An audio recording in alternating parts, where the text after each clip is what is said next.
The 68th floor of Whitfield and Associates had floor-to-ceiling windows that made the rest of Manhattan look like a model city, distant and insignificant. I stood at the glass with my coffee, watching the lights flicker on across the skyline as dusk settled over the island. Another 14-hour day.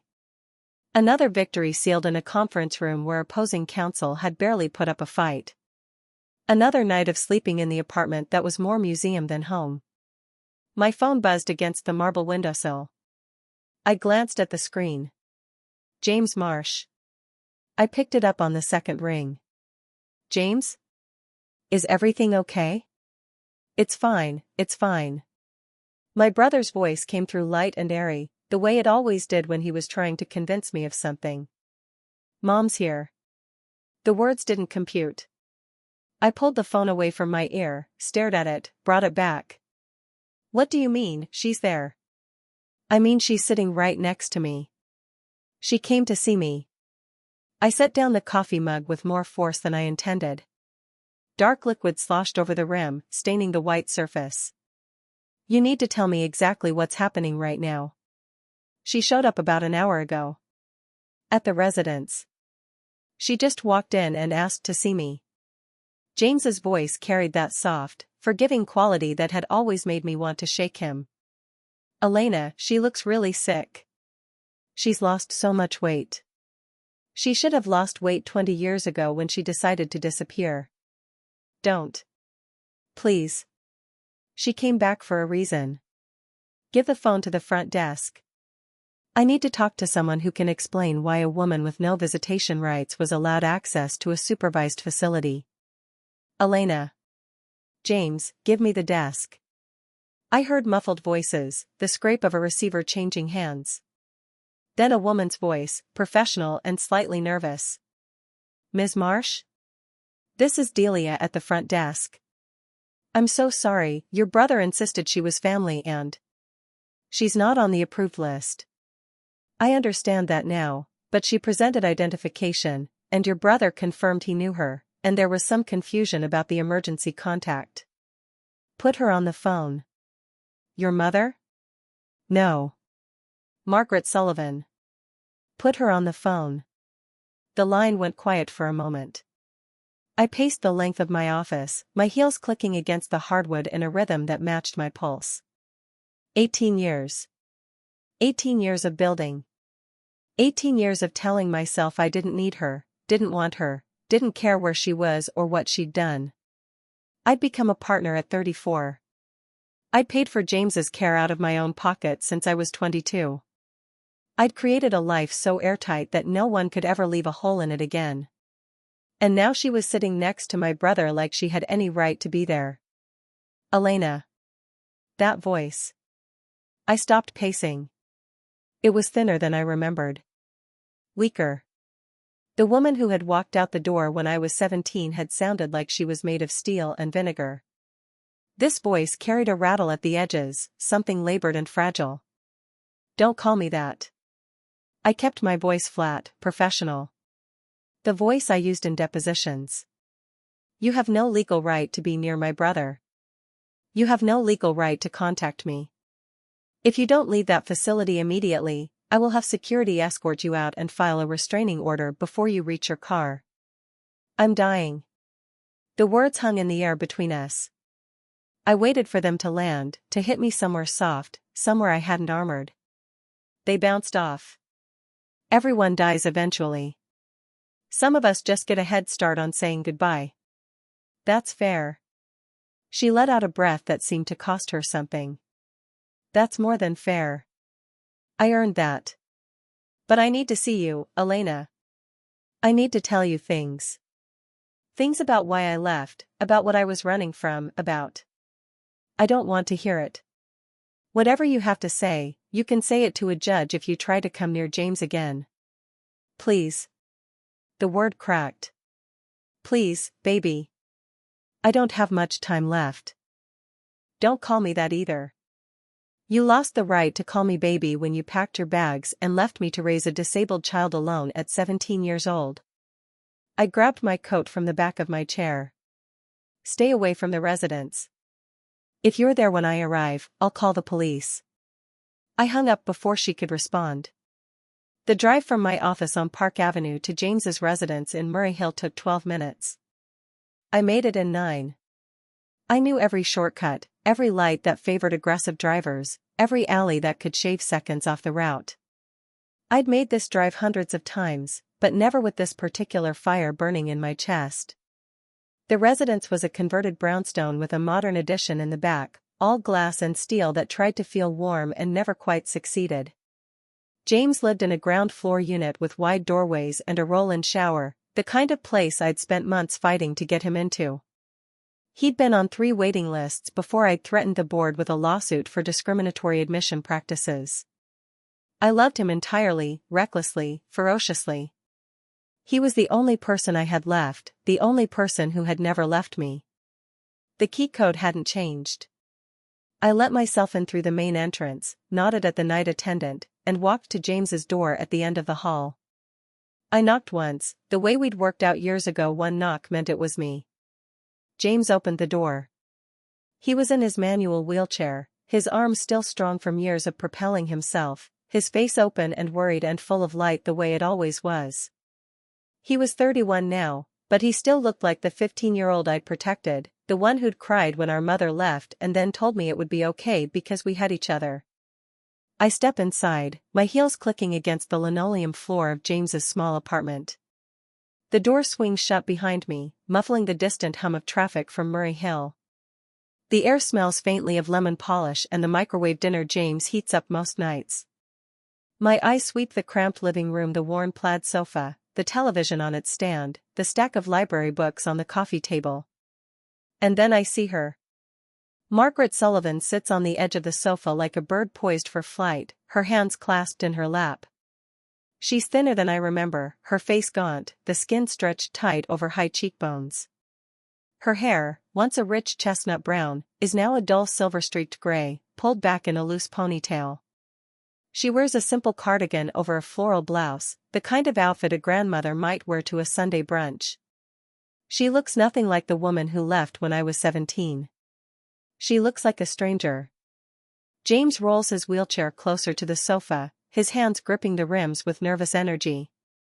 "Elena," he says, his voice soft. "She wanted to see you."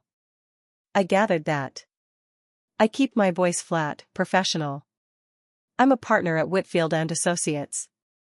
I negotiate hostile takeovers and deposition schedules. I can handle a dying woman in a cardigan. Margaret. She flinches at her first name. I use it deliberately. She gave up the right to be called Mom when she walked out the door with a suitcase and a lie about running to the store. Elena. Her voice is a whisper, cracked and dry. You look so much like your grandmother. I'm not here for family reminiscences. I'm here because James called me, and I drove across town in rush hour traffic because he said you were here. I cross my arms, letting the posture speak for itself. You have 5 minutes. Then I want you gone. James makes a small sound of protest, but Margaret holds up a bony hand. That's fair. More than I deserve. She presses her lips together, and I see a tremor in her jaw. I'm dying, Elena. Pancreatic cancer. Stage 4. The doctors gave me 6 months, maybe 8 if the treatments hold. She pauses, letting the words settle. I've been thinking about the past a lot. About mistakes I made. Mistakes? The word comes out sharp. You abandoned a 17-year-old girl and a 15-year-old boy in a wheelchair, with no warning, no note, no forwarding address. That's not a mistake. That's a felony. Margaret closes her eyes. I know. I know what I did. Every day for 18 years, I've known. She opens them, and they glisten with tears she refuses to let fall. I didn't have a choice. There's always a choice. I can feel the old anger rising, familiar as a second skin. It's been my armor for nearly 2 decades, and I wear it well. You chose to leave. You chose to disappear. You chose to never call, never write, not even to know if your children were alive or dead. I point at James, who sits frozen in his chair, his eyes darting between us. Do you know how many surgeries he's had? How many times I sat alone in hospital waiting rooms because there was no one else? Do you know what it's like to raise your little brother when you're barely an adult yourself? Elena, please, James starts. No, she needs to hear this. I step closer to Margaret, close enough to see the thin veins in her temples. I dropped out of college for 2 years to get us through. I took secretarial jobs to pay the rent because the trust fund you left us only covered basic expenses.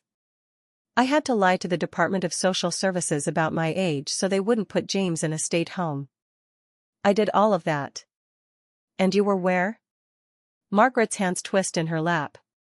I was in Ohio, working at a diner. And then later, in Pennsylvania. I moved a lot. She swallows. I thought you'd be better off without me. You're lying. The words taste bitter. You thought you'd be better off.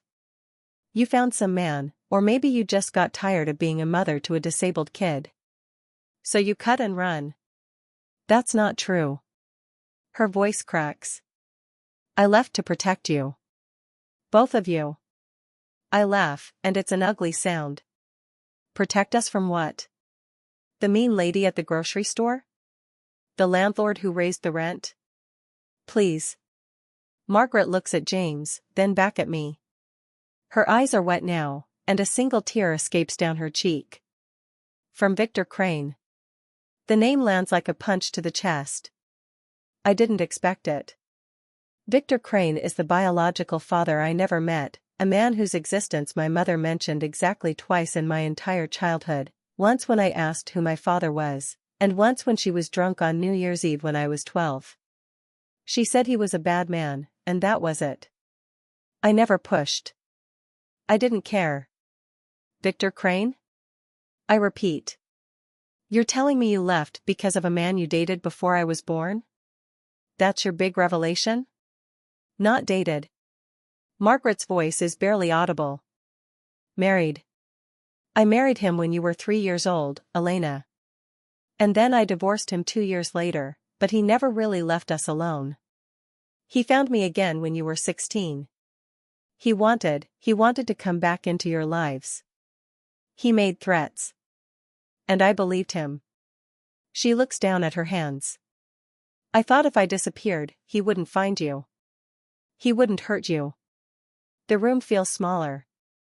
I look at James, who stares at Margaret with wide eyes. He's never heard this story either. We were always told our father was a ghost, a fleeting relationship that ended before we were born. But she says she was married. You were married to Victor Crane? I hear my voice, but it sounds distant. And you never told us? You let us believe he was a one-night stand? I was afraid. Margaret's shoulders shake. He has powerful connections, Elena. The words hung in the air like a physical weight, pressing down on the small living room. I stood rigid, arms still crossed so tight my fingernails bit into my forearms. Victor Crane. A name I'd never heard before tonight, and yet it already felt like a stain on my skin. Powerful connections, I repeated, my voice flat. That's what you're giving me? After 18 years, that's your explanation? He has powerful connections? Margaret flinched as if I'd struck her. Her gaunt face tilted upward, and I saw the tracks of tears cutting through the pale, waxy skin. She looked nothing like the woman I remembered. That woman had been sharp, quick to laugh, always in motion. This woman was a ghost wearing her face. Elena, please. Her voice cracked. You don't understand what he's capable of. Then explain it to me. I heard the edge in my own voice, the razor I'd sharpened over years of depositions and courtrooms. Make me understand. Because right now, all I see is a woman who walked out on her children and left them to fend for themselves. James made a small sound from his wheelchair, not quite a protest, not quite agreement. His hands gripped the wheels, knuckles white. Maybe we should all just take a breath, he said quietly. Mom just told us something huge. Maybe we need to. Don't. I held up a hand without looking at him. Don't tell me what I need. I need the truth. The whole truth, not the sanitized version she's been feeding us. Margaret's thin shoulders shook. She pulled herself upright on the worn sofa, wincing as she shifted her weight. The movement was small, but I caught it the way her hand pressed against her ribs, the soft hiss of air between her teeth. She was sick. Dying. The word James had used on the phone. I forced myself not to care. Victor Crane, Margaret began, her voice steadier now, is not a man you cross. I learned that the hard way. We were married for 2 years. I thought I knew him charming, successful, always the most magnetic person in any room. He courted me like something out of a romance novel. Flowers. Dinners. Promises. She laughed, a hollow sound. I was 24. I thought I was so sophisticated. I had no idea what I was marrying. I stayed silent, arms still locked. The first year was good, she continued. Almost too good. Then the cracks started showing. Little things. At first he'd disappear for days, come back with excuses I wanted to believe. He had a temper, but he never turned it on me. Not then. It was always aimed at someone else, a waiter, a driver, a business associate who'd crossed him. I told myself it was passion. Drive. The same qualities that made him successful. James wheeled himself closer to the sofa, his face drawn. What did he do? Margaret's eyes met his, and something raw passed between them. He started bringing people to the house at odd hours. Men who made the air go cold. I'd hear them in his study, voices low and urgent. Once, I walked in on a meeting by accident. 3 men, all of them looking at me like I was a cockroach they wanted to crush. Victor smiled that charming smile and introduced me as his wife. But the look he gave me afterward, she stopped, swallowing hard. That night, he told me I'd never interrupt his business again. And I never did. I felt a cold knot tightening in my chest. What kind of business? I didn't know then. Not really. I suspected.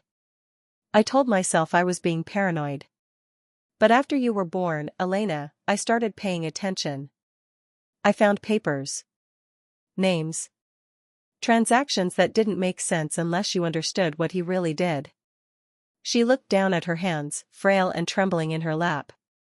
Victor runs a network. Trafficking. Money laundering. He has politicians in his pocket, cops on his payroll, lawyers who make problems disappear. He's built an empire on other people's suffering, and he's never been caught because he's always one step ahead. The words hit me like a wall of cold water. I wanted to dismiss them as the ravings of a dying woman, a convenient excuse for abandonment. But something in the way Margaret spoke, the flat, factual tone, the exhaustion behind each syllable, made it impossible to disbelieve entirely. If this is true, I said slowly, why didn't you go to the police? Margaret's laugh was bitter. I did. Once. A detective came to the house, asked questions. The next day, that detective was dead. Car accident, they said. Victor held me that night and told me how sorry he was about the tragedy. But his eyes, she shook her head. He knew. He always knows. James's face had gone pale. You're saying he had a cop killed? Just like that? I'm saying Victor Crane has never let an obstacle stand in his way. Not for long. Margaret's voice dropped to a whisper. When you were 16, Elena, he found out where we were living. I don't know how. I'd changed our names, moved us 3 times. But he found us. He came to the apartment while you were at school.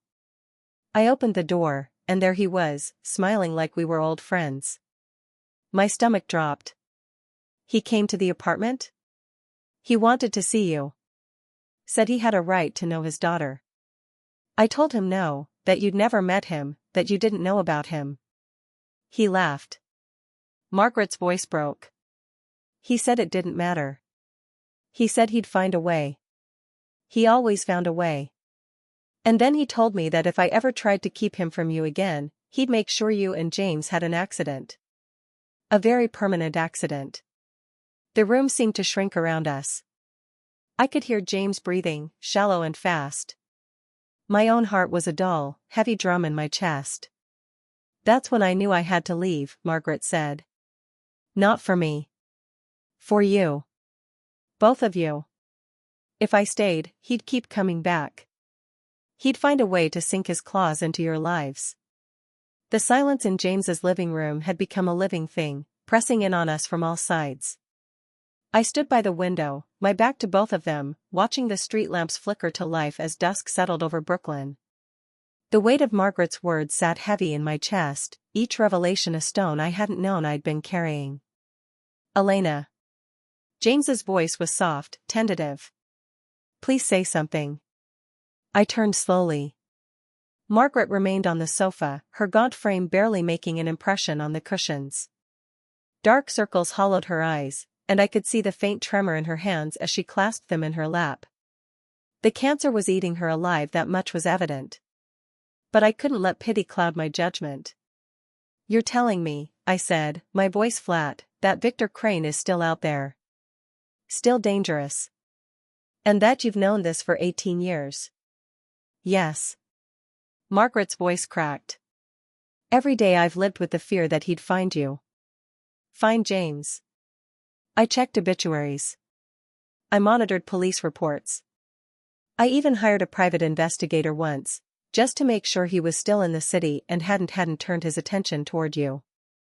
And you never thought to tell me? The words came out sharper than I intended. You never thought I deserved to know that the man who might show up at my door one day is a killer? I thought if you didn't know, you'd be safe, Margaret said. If you had no connection to him, no awareness of what he was, he'd have no reason to come after you. That's ridiculous, I said. He threatened me when I was 16. He knew where we lived. He knew my name. James wheeled himself closer to the coffee table.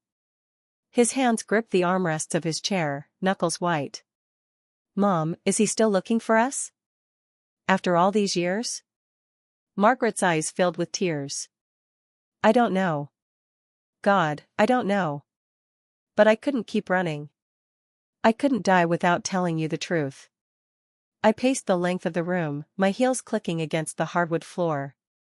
The lawyer in me was screaming for evidence, for corroboration, for something concrete I could hold on to. But the daughter, the abandoned 17-year-old girl who'd spent 18 years building a fortress around her heart, that part of me was listening. And it was terrified. I need to see proof, I said, stopping in front of Margaret. I need something more than your word. Do you have any documentation? Marriage certificate? Anything that ties Victor Crane to a criminal record? Margaret nodded slowly. I kept everything. A safety deposit box. I gave James the key before I came here. James's eyes went wide. You never gave me a key. It came in an envelope last week, Margaret said. With a note saying to give it to you only if I didn't survive. But I figured now was the time. My jaw tightened.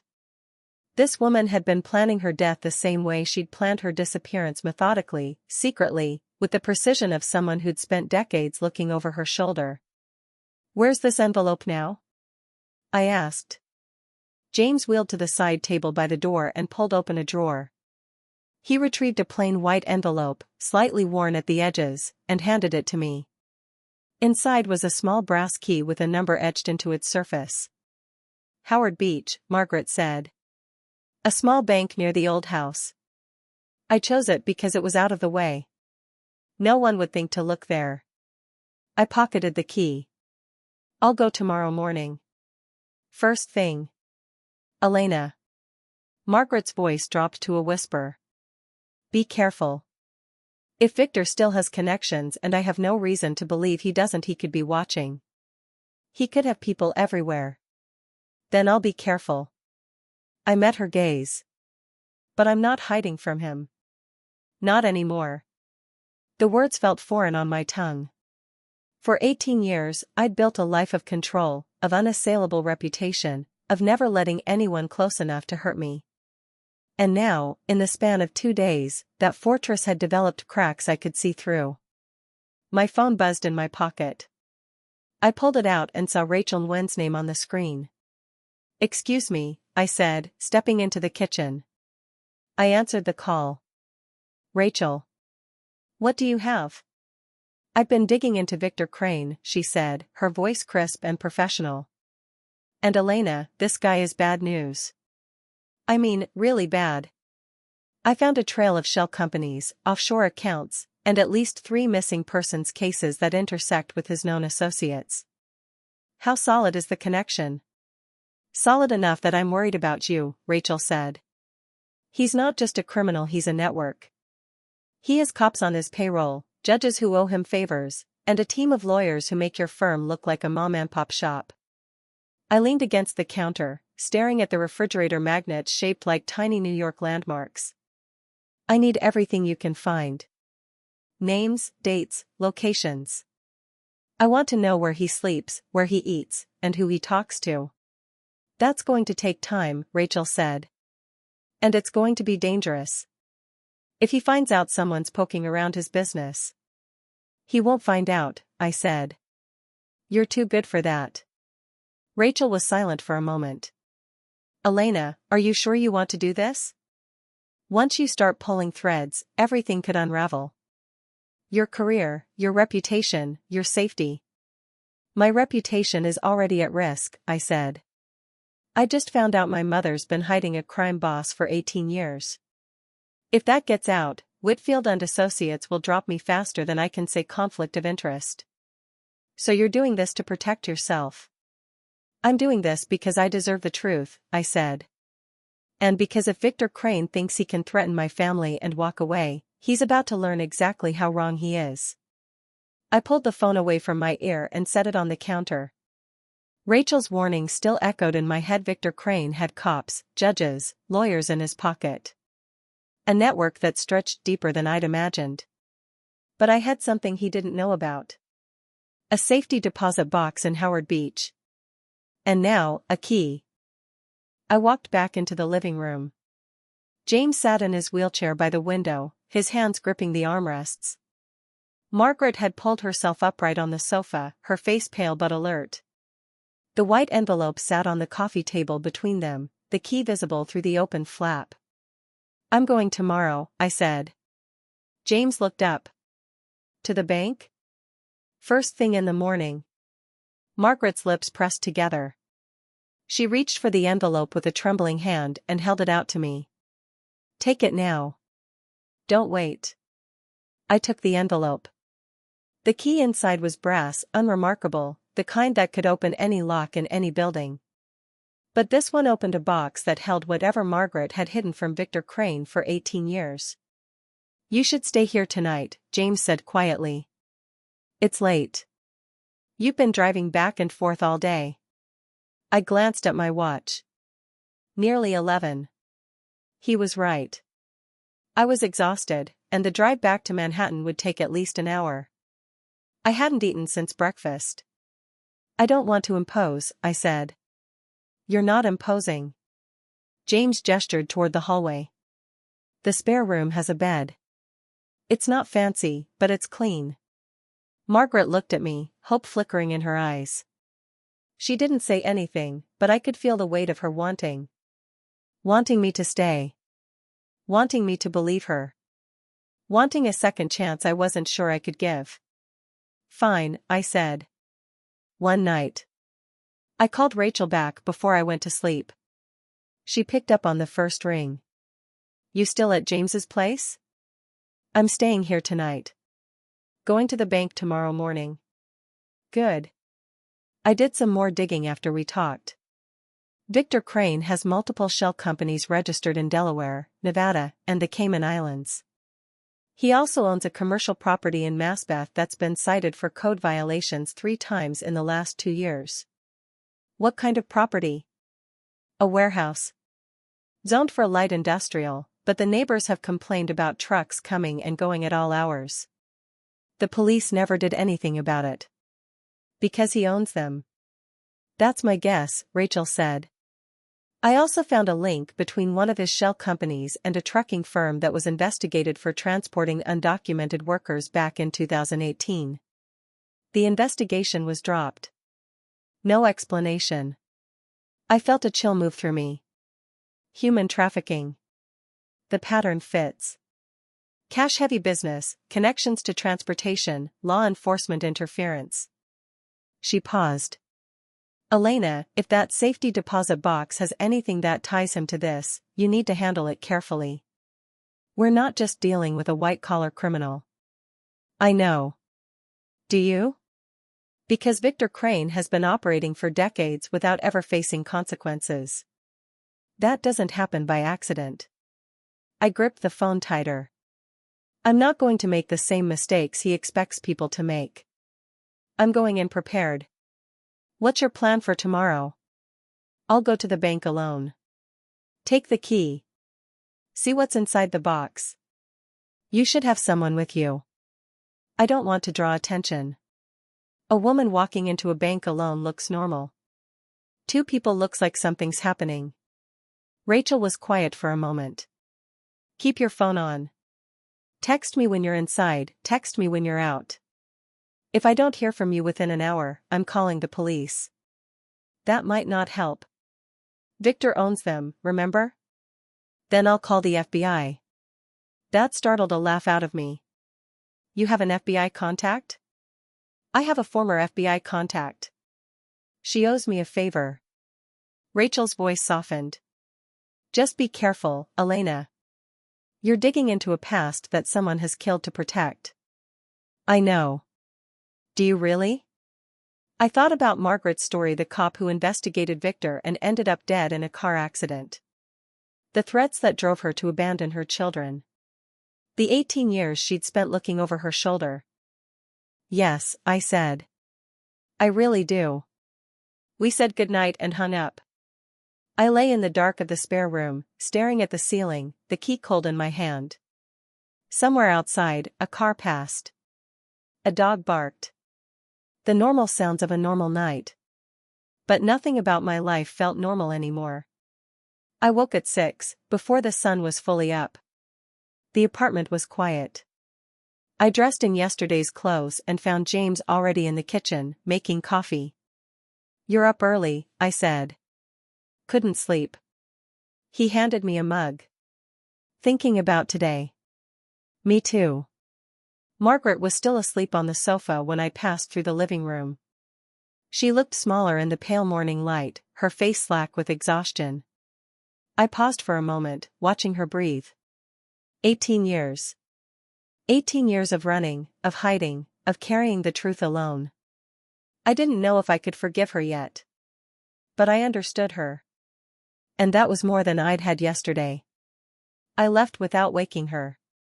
The drive to Howard Beach took 40 minutes. The traffic was light, and I used the time to rehearse what I would say when I got to the bank. I couldn't afford to seem nervous or uncertain. Confidence was armor. I'd learned that a long time ago. The bank was a small branch on Cross Bay Boulevard, tucked between a laundromat and a pizzeria. It looked nothing like the marble and glass temples of finance I was used to in Manhattan. This was a working-class bank, the kind that had been there for decades, serving the same families generation after generation. I parked on the street and sat in the car for a moment, the key in my hand. The key was warm in my palm, still carrying the heat from my skin after I'd gripped it for the entire drive. The bank sat 30 feet away, its facade unremarkable beige brick, a faded blue awning, a sign that read Howard Beach Savings and Loan in lettering that had been there since the 1970s. I checked my phone. 7:43. Rachel had texted 10 minutes ago, in position. Coffee shop across the street. No movement. I'd asked her to stay back, to let me do this alone, but she'd insisted on being nearby. If something goes wrong in there, you need someone on the outside who knows what's happening. I slipped the phone into my jacket pocket and stepped out of the car. The September air carried the scent of salt from Jamaica Bay, mixed with exhaust from the Cross Bay Boulevard traffic. I locked the car and walked toward the entrance, my heels clicking against the cracked pavement. The bank was smaller than it had looked from the car. Two teller windows, a desk with a loan officer, a door marked private in the back. A security camera pointed at the entrance, another at the teller line. An older woman with silver hair sat behind the nearest window, sorting deposit slips. She looked up when I entered and offered a practiced smile. "Can I help you?" I walked to her window and placed the key on the counter. "I need to access a safe deposit box." The woman's eyes dropped to the key, then back to me. She picked it up, examined the number etched into the brass 147 and nodded. "Do you have identification?" I slid my driver's license across the counter. She studied it, then typed something into her computer. Her expression flickered something between recognition and caution. "One moment, please." She disappeared through the door marked private and returned 30 seconds later with a man in his 50s, wearing a navy blazer and a tie that was slightly too tight. He had the look of a branch manager who'd seen everything and trusted nothing. "Ms. Marsh?" He extended his hand. "I'm Harold Chen, the branch manager. Your mother set up this box a long time ago." 18 years ago, I realized. Margaret had walked into this very bank, opened this box, and placed something inside that she'd wanted me to find. The thought hit me harder than I expected. "I'd like to access it now," I said, keeping my voice steady. "Of course. If you'll follow me." He led me through the door, down a short hallway, and into a room lined with safe deposit boxes of varying sizes. The room smelled of metal and dust. A single fluorescent light hummed overhead, casting everything in a pale, clinical glow. "Box 147, he said, consulting a slip of paper. He inserted his own key into one of two locks, then gestured for mine. I handed it over. He turned both keys, and the box slid out a long, narrow drawer, perhaps 2 feet in length and 4 inches deep. "You can use the private viewing room just through that door." He pointed to a door on the left. "Take your time." I carried the box into the small room and set it on the table. The door clicked shut behind me, leaving me alone with whatever my mother had hidden for 18 years. I stood there for a long moment, staring at the metal lid. My hands were steady, but my heart was not. This was it, the evidence she'd promised, the proof that Victor Crane was who she said he was. Or perhaps something else entirely. Perhaps a letter explaining everything. Perhaps nothing at all. I lifted the lid. Inside lay a manila envelope, thick with contents, and beneath it, a smaller box, wooden, dark-stained, with a brass clasp. I lifted the envelope first and opened it. Photographs. Dozens of them.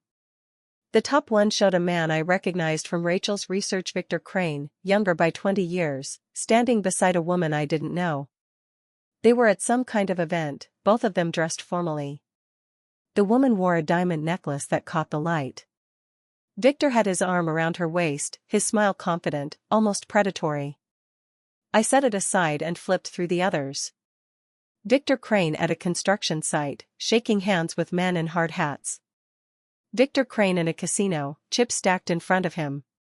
Victor Crane at a political fundraiser, standing beside a man whose face I'd seen on the news, a state senator who'd resigned under a cloud of corruption allegations. Beneath the photographs were documents. Bank statements from accounts I didn't recognize, opened under names that were clearly shell corporations.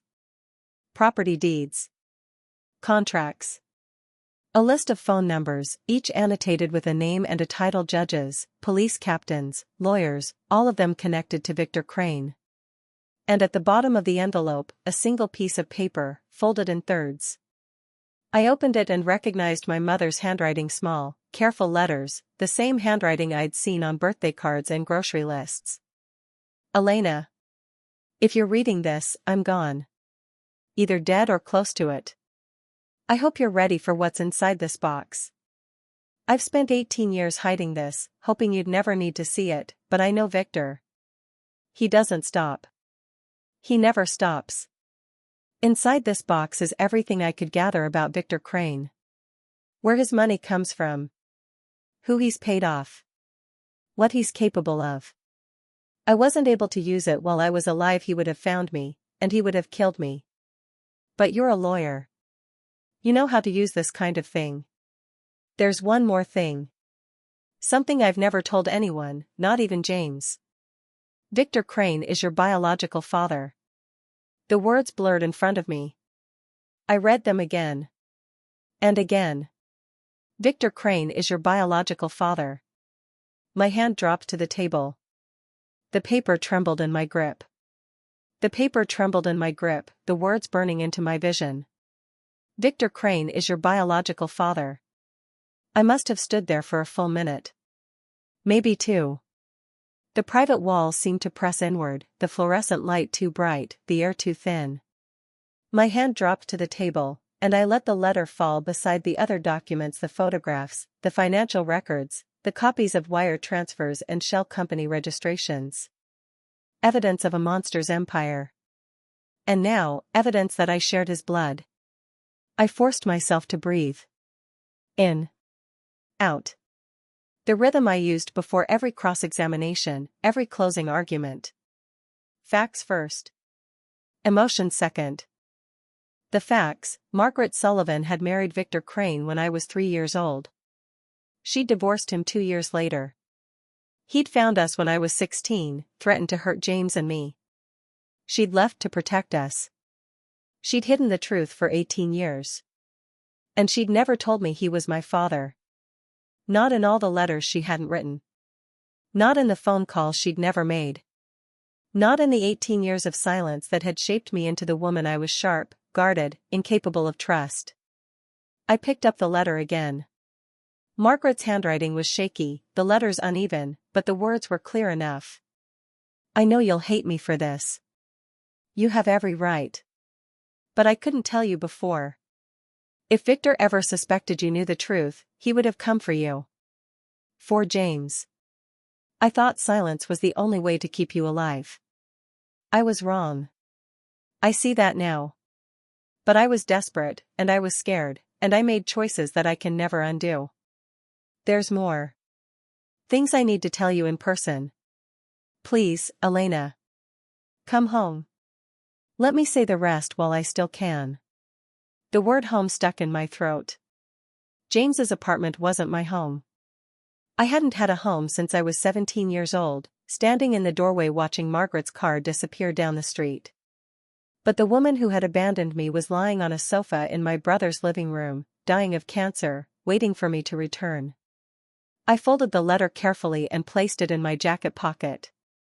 Then I gathered the rest of the documents, the bank records, the photographs, the list of names that Rachel would need to verify, and slid them into my briefcase.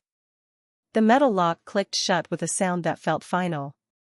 I walked out of the private, past the bank manager who had let me in before opening hours, and out into the morning light. The air was cool, the sky a pale gray that promised rain later. Across the street, I saw Rachel sitting in the window of the coffee shop, her phone pressed to her ear. She spotted me immediately and ended the call.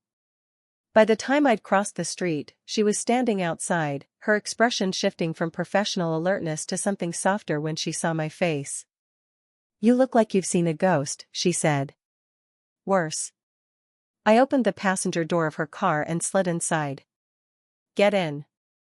I need to tell you something, and then I need to go back to James's place. Rachel climbed into the driver's seat and started the engine. She didn't pull away immediately. Instead, she turned to face me, her dark eyes steady and patient. What did you find? I pulled Margaret's letter from my pocket and handed it to her. Rachel read it in silence, her jaw tightening at the last paragraph. When she finished, she looked up at me, and I saw the question forming on her lips. Victor Crane is my biological father, I said, the words coming out flat, clinical. Margaret admits it in the letter. She's been hiding it for 18 years. Jesus, Elena. Rachel set the letter down carefully, as if it might burn her. I'm sorry. I don't need sympathy. I need to know what this means. Legally, emotionally, strategically, all of it. Rachel was quiet for a moment. Then she said, legally, it doesn't change much. He's still a criminal. You're still a victim of his threats. But emotionally. She shook her head. That's a different kind of wound. I don't have time for wounds. I stared out the windshield at the bank across the street, the building that had just handed me my past on a silver platter. I have evidence now. Financial records, photographs, names. If even half of what's in that box is accurate, Victor Crane has been running his empire for decades, and he's been doing it with the help of people who were supposed to uphold the law. Which means going after him is going to be dangerous. I know. Do you have a plan? The question hung in the air between us like smoke, and for a long moment I didn't answer. Rachel's hands rested on the steering wheel, her knuckles pale in the dim light of the parking lot. The Howard Beach Savings and Loan sign flickered once behind us, a cheap fluorescent pulse that matched the thrumming in my chest. Plans, I said slowly, tasting the word. I have a plan. It's just not a good one. Rachel turned toward me, her dark eyes sharp and patient. Try me. I reached into my jacket and pulled out the manila folder I'd taken from the safety deposit box. The edges were soft from age, the paper yellowed in places, but the contents inside were still crisp. Photographs. Financial statements. Names scrawled in my mother's handwriting on lined notebook paper. A roadmap of Victor Crane's empire, laid out in evidence that had been sitting in a bank vault for 18 years. I've been playing this wrong, I said. From the moment Margaret showed up, from the moment I got in my car and drove to James's place, I've been reacting. Fighting. Threatening. I walked into that room ready to burn everything down, and I nearly did. You had every right to be angry. I was angry at the wrong person. I flipped open the folder and pulled out a photograph of Victor Crane at a charity gala, his arm around a state senator I recognized from the news. He looked polished, dignified, the kind of man who donated to hospitals and got buildings named after him. The kind of man no one would ever suspect. Margaret didn't leave because she wanted to. She left because she was terrified. And she stayed away because she knew that if she came back, he'd find us. He'd find me. Rachel's jaw tightened. You're not seriously considering forgiving her. I'm considering being smart about this. I tapped the photograph. Victor Crane doesn't know what I have. He doesn't know that Margaret kept records. He doesn't know that I'm holding evidence that could put him away for the rest of his life. As far as he's concerned, I'm still the angry daughter who found out her mother abandoned her. That's what I need him to keep thinking. Rachel's eyebrows rose slowly. You want to play dumb. I want to play the fool. The words felt strange coming out of my mouth, like a confession I hadn't meant to make. I want him to underestimate me. I want him to think I'm exactly what he expects a woman who's in over her head, who's too emotionally compromised to be a real threat. And while he's busy patting himself on the back, I'll be building a case that will destroy him. That's dangerous, Elena. Everything about this is dangerous. I slid the photograph back into the folder. But I've spent my entire career learning how to read people, how to anticipate their moves, how to use their assumptions against them. Victor Crane is a predator. Predators expect their prey to run. They don't expect their prey to smile and ask for more. Rachel was quiet for a long moment, her fingers drumming a slow rhythm against the steering wheel. Then she nodded, a single sharp motion. What do you need from me? Background. Deep background. I need to know every shell company, every business partner, every judge he's ever had dinner with. I need the names of his lawyers, his accountants, his drivers. I need to know where he sleeps and who he trusts and what he's afraid of. I can do that. It'll take time. We don't have a lot of time. I looked down at the folder in my hands. Margaret's dying. And if Victor finds out she's back, if he finds out she talked to me, he'll move. He'll bury the evidence or bury us. We need to be faster than he is. Rachel started the engine. Where to? Back to James's place. I need to talk to Margaret. There's more she hasn't told me, and I need to hear it before I decide how to play this. She pulled out of the parking lot and onto the main road, the lights of Howard Beach fading behind us. The drive back to Brooklyn was quiet, both of us lost in our own thoughts. I kept the folder on my lap, my hand resting on it like it was the only solid thing in the world. By the time we pulled up outside James's building, the sun had started to rise, pale gold bleeding into the gray morning sky. I thanked Rachel, promised to call her later, and walked up the path to the front door. James opened it before I could knock. He looked like he hadn't slept. His hair was disheveled, his eyes red-rimmed, but the relief on his face when he saw me was almost painful to witness. "You're okay," he said, pulling me into a hug. "I was so worried. You left so early, and I didn't know." "I'm fine, James."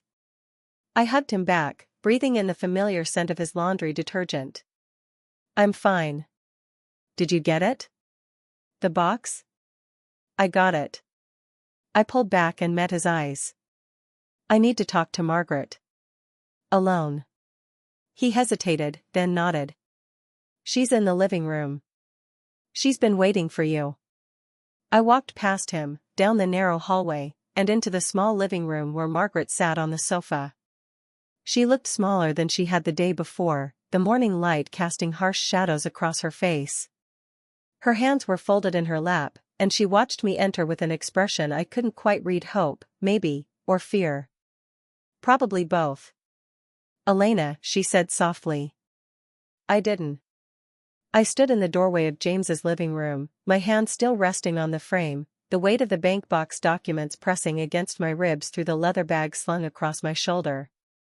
Margaret watched me from the sofa, her thin fingers interlaced in her lap, the morning light catching the silver streaks in her hair that hadn't been there 18 years ago.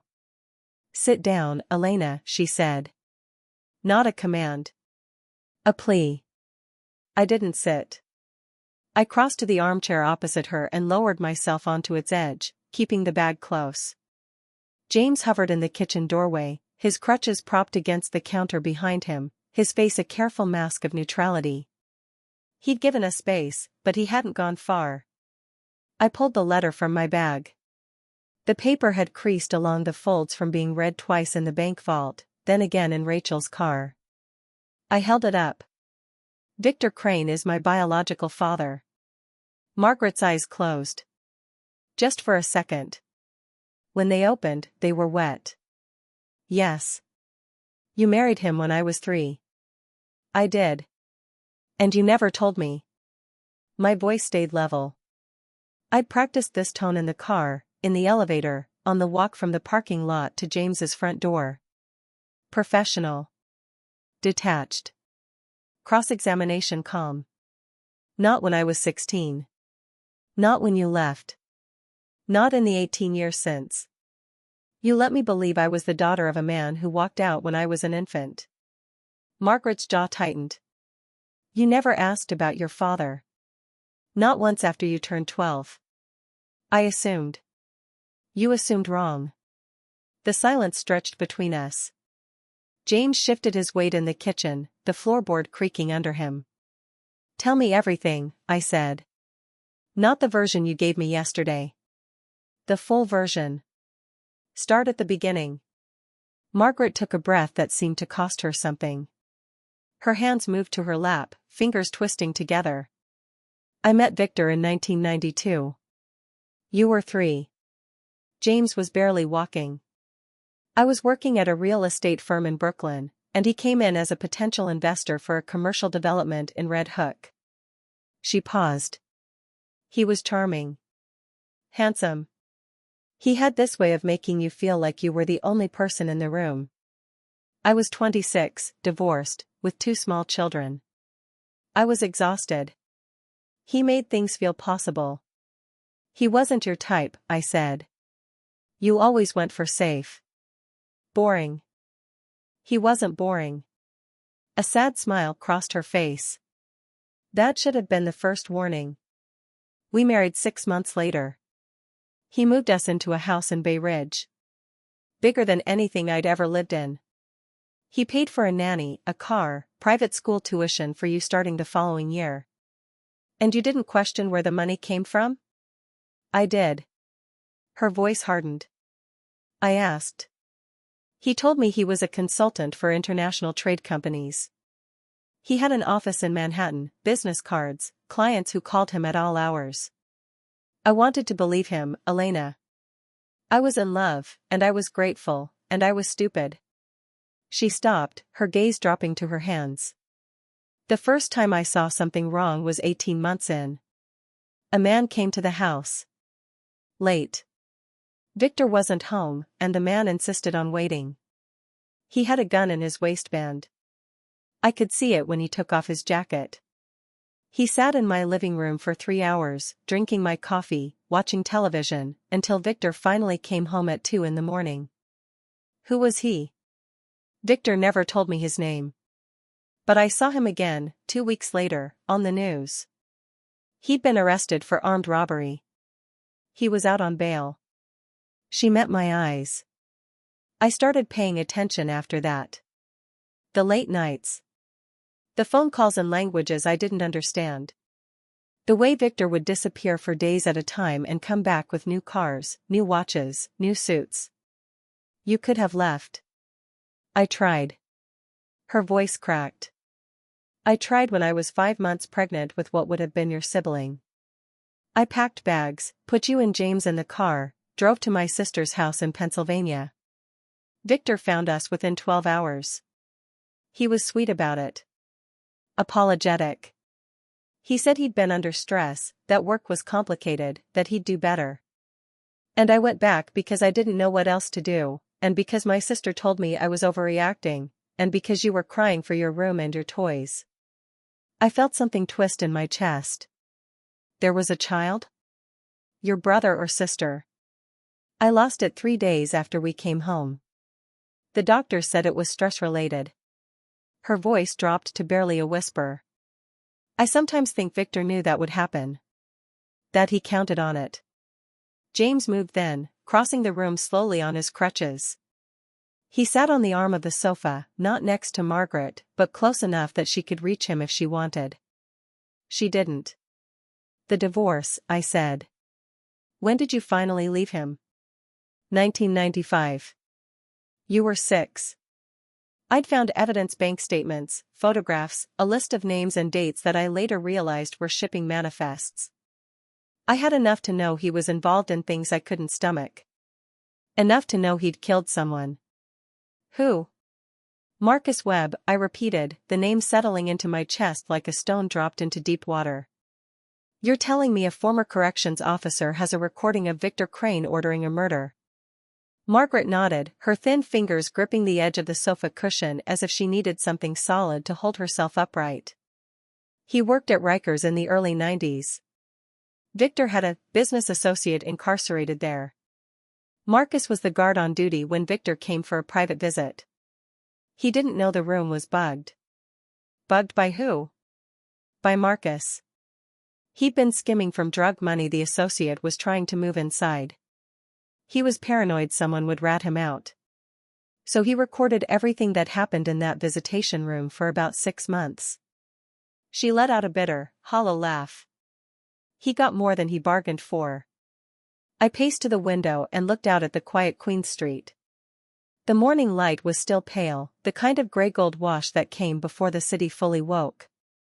Somewhere out there, Victor Crane was drinking his coffee, reviewing his paperwork, managing his empire. And he had no idea I already knew what he was. Where is Marcus Webb now?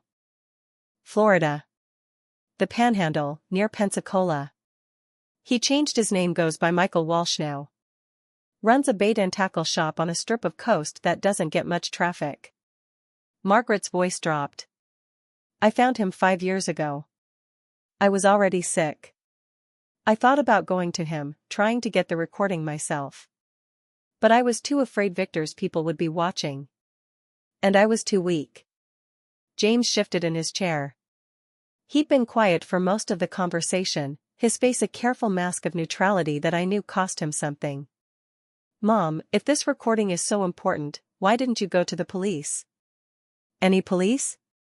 Because Victor owns the police, James. Margaret's eyes flickered with something between pity and exhaustion. Not all of them. But enough. The ones who matter in the right precincts. I learned that the hard way when Detective Kimura died.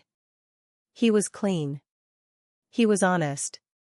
And Victor still found a way to put a bullet in his head and make it look like a mugging gone wrong. I turned back from the window.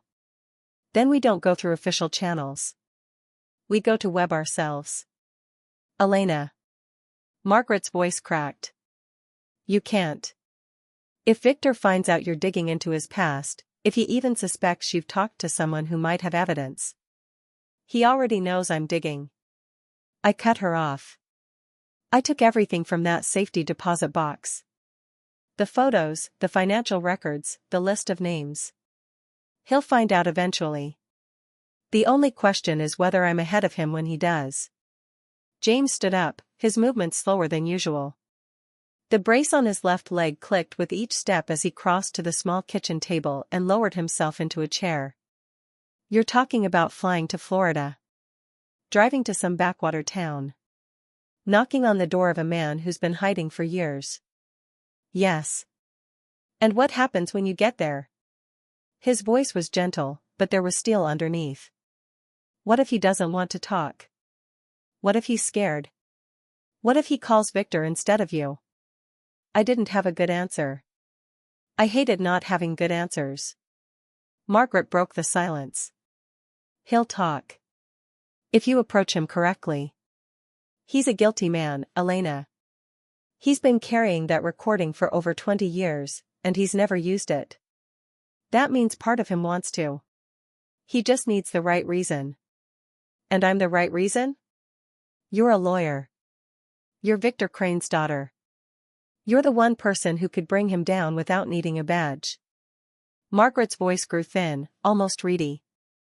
That recording, combined with the evidence in that box, is enough to bury him. Not just for criminal enterprise. For murder. The word hung in the air like smoke. Murder. My biological father had ordered a man killed. Not in a moment of rage, not in self-defense. He had sat in a prison visitation room and told someone to make a detective disappear, and that detective had died. And the proof was sitting in a bait shop in the Florida Panhandle, owned by a man who used to work at Rikers Island. I pulled out my phone and dialed Rachel Nguyen's number. She answered on the second ring. Tell me you have good news, she said. There was traffic noise in the background. She was already driving. I need you to find someone. Ex-inmate, ex-corrections officer. Name is Marcus Webb, goes by Michael Walsh now. Owns a fishing supply shop near Pensacola. A pause. Is this related to our mutual friend with the expensive suits? Directly. Give me an hour. I'll call you back with coordinates and a coffee recommendation. She hung up without waiting for a goodbye. I pocketed the phone and looked at Margaret. She seemed smaller than she had even 10 minutes ago, as if the act of speaking the truth was draining the life from her in slow increments. Her skin had a yellowish pallor that the dim apartment light couldn't hide, and her hands trembled when she reached for the glass of water on the side table. You should rest, I said. It came out harder than I intended. Professional. Clinical. Margaret smiled, a thin, worn expression. I've had 18 years to rest, Elena. I'm tired of resting. James stood and walked to her side. He didn't touch her, but he positioned himself close enough that his presence was a kind of shield. She's right, Mom. You need to lie down. You've been talking for hours. I have more to tell her. It can wait. It can't. Margaret's voice sharpened for the first time since I'd walked into this apartment. Victor isn't going to wait. He's going to figure out that Elena opened that box, and when he does, he's going to move. The words hung in the air between us, heavier than the silence that followed. I turned from the window and faced Margaret, her gaunt figure barely visible in the dim light of the apartment. James stood frozen by the kitchen counter, his hand gripping the edge as if he needed something solid to hold on to. Victor's going to retaliate, Margaret repeated, her voice thinner now, frayed at the edges. You need to be ready. I've been ready for 18 years, I said. I just didn't know what I was getting ready for. She closed her eyes briefly, exhaustion carving deeper lines into her face. The courtroom. That's where he'll come for you. He won't send thugs to your door, not yet. He'll do what he does best, use the system he's corrupted. I felt the familiar surge of anger rising, but I pushed it down. She was right. Victor Crane didn't get his hands dirty with violence unless there was no other option. First, he'd tried to destroy me legally, professionally. That was his territory. Then I'll meet him there, I said. James stepped forward. Elena, you can't just. I'm not going to just do anything. I pulled out my phone and checked for messages from Rachel. Nothing yet. I'm going to beat him at his own game. He thinks he owns the judges? Fine. I've been in those courtrooms for 15 years. I know where the cracks are. Margaret shifted on the sofa, wincing as she adjusted her position. He'll have someone watching you already. He'll know about the bank box. The bank box is empty now. Everything that was in it is in my head and in Rachel's hands. I pocketed the phone. What he doesn't know is how much I've learned tonight. He can't prepare for what he doesn't know exists. My phone buzzed. Rachel's name lit up the screen. I answered immediately. Tell me you found something. Found Webb, Rachel said, her voice crisp and efficient. He's still in Panama City Beach. Works out of a bait shop called The Rusty Hook, fits the description Margaret gave. I'm pulling his current alias records now. Michael Walsh, clean driver's license, no warrants. He's been living quiet for 15 years. Can you get to him? I'm ahead of you. I've already booked a 6 a.m. flight to Pensacola. I'll drive down from there. If he's willing to talk, I'll have the recording in my hands by tomorrow afternoon. I exhaled, some of the tension releasing from my shoulders. Good. Keep me updated. I'm going to need that evidence sooner than we planned. Why? What's changed? I looked at Margaret, then at James. Victor knows about the bank box. We're running out of time before he makes his move. There was a pause on Rachel's end. Then we better move faster. I'll text you the flight info. Send me everything you've got from Margaret's memory, names, dates, any paper trail she can recall. I'll cross-reference while I'm in the air. You'll have it in an hour. I hung up and turned back to Margaret. I need every name you remember. Every associate, every corrupt official, every transaction you witnessed. Everything. She nodded slowly, pushing herself upright despite the obvious effort it cost her. James, could you bring me my bag? The small leather one by the door. James retrieved it and handed it to her. She unzipped it with trembling fingers and pulled out a worn spiral notebook, its pages yellowed and curling at the edges. I kept a record, she said, her voice barely above a whisper. After I left Victor, I wrote down everything, every name, every date, every transaction I could remember. I was afraid if I didn't write it down, I'd forget. And forgetting meant he'd get away with it. She held out the notebook to me. I took it, feeling the weight of nearly 2 decades of fear and memory compressed into cheap paper. This is everything? It's everything I knew then. Some of it may be out of date. People die, move on, change sides. But the core of his operation, that hasn't changed. Victor doesn't give up a profitable enterprise. He adapts it. I opened the notebook. The handwriting was small and neat, packed into margins, names underlined, dates marked with asterisks. I recognized a few of the names from the bank box documents. Others were new, filling in gaps I hadn't known existed. This is gold, I said softly. It's also a target, Margaret replied. If Victor finds out you have it, he'll move heaven and earth to destroy you. He was going to do that anyway. I closed the notebook and tucked it into my jacket pocket. At least now I have ammunition. James stepped closer, his face pale. Elena, you're talking about going to war with a man who killed a cop and got away with it. You're not invincible, no matter how many courtrooms you've won. I know that. I met his eyes, and for a moment, I let him see the fear I'd been hiding. But I also know that if I don't do this, he wins. He gets to keep hurting people, keep running his operation, keep thinking he's untouchable. And I won't let that happen. Not anymore. Margaret reached out and took my hand. Her skin was cold and papery, but her grip was surprisingly strong. I should have told you years ago. I should have trusted you with the truth instead of running. You did what you thought was right to protect us.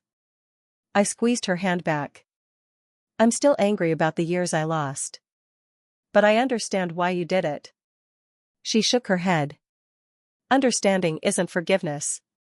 Don't offer me that until you've had time to really feel it. Fair enough. The night stretched on as Margaret and I went through the notebook page by page. James made coffee and brought blankets, but mostly he sat in silence, watching us operate like two soldiers planning a campaign. I finally closed the notebook around 2 in the morning.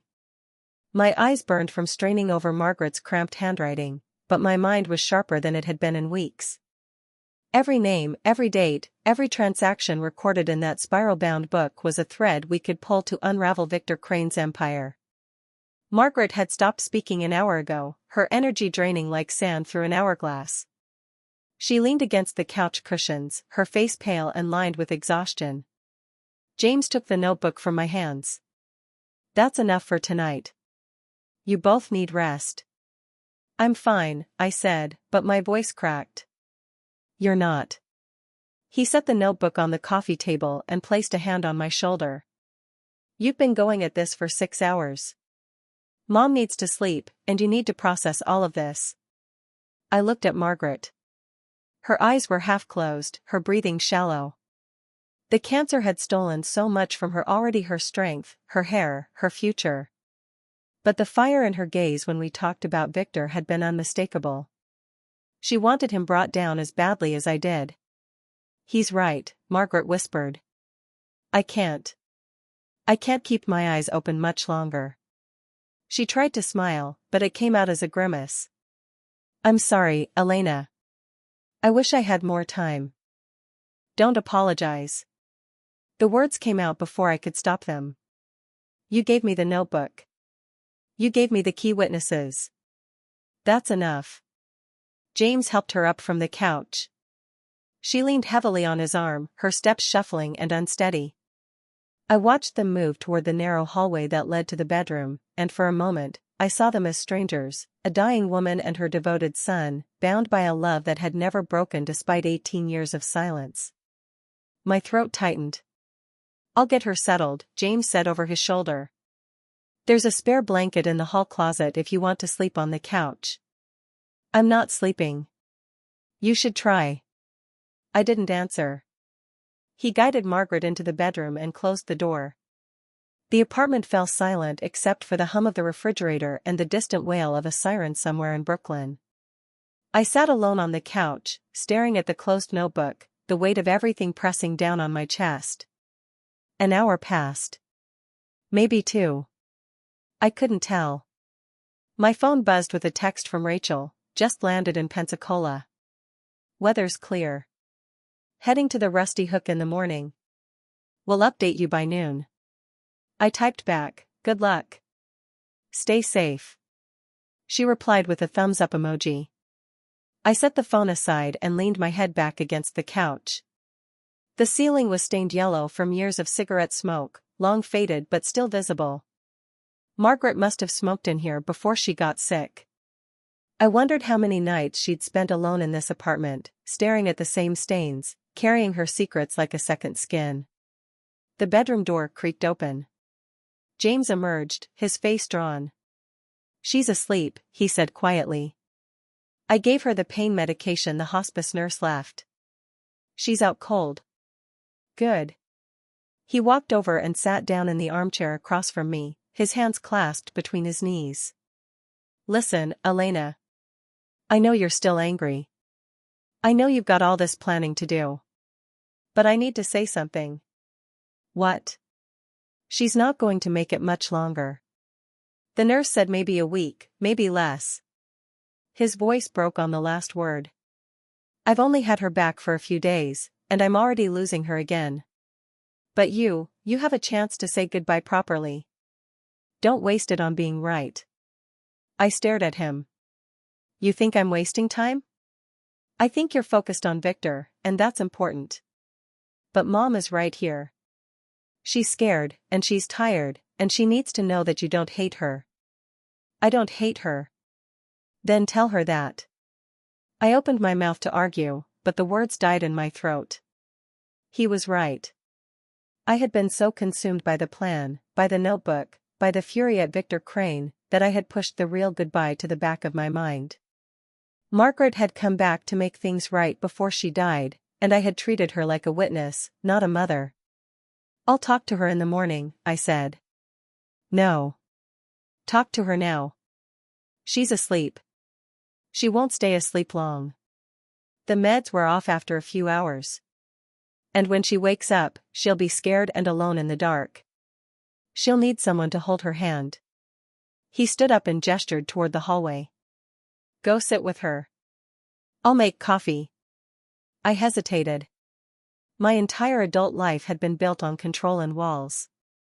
I didn't do vulnerability. I didn't hold hands. But James was looking at me with a quiet desperation that I couldn't ignore. I stood up and walked to the bedroom door. My hand trembled as I pushed it open. The room was dim, lit only by a small lamp on the nightstand. Margaret lay on her side, her face turned toward the door, her eyes closed. The blanket was pulled up to her chin, and her breath came in slow, labored gasps. I pulled the wooden chair from the corner and set it next to the bed. Then I sat down and, after a long moment, reached out and took her hand. Her skin was papery, cool to the touch. She stirred, her eyelids fluttering. Elena? Her voice was a whisper. I'm here. Is everything okay? Everything's fine. Go back to sleep. But she didn't. Her fingers tightened around mine, and her eyes opened, meeting mine in the dim light. There's something else I need to tell you. You've told me enough for one night. No. This is important. She tried to sit up, but the effort cost her. I reached behind her and adjusted the pillows, helping her lean back. She took a shallow breath and let it out slowly. When I left, when I faked my death, I didn't just take Victor's evidence. I took something else. What? A photograph. Of you.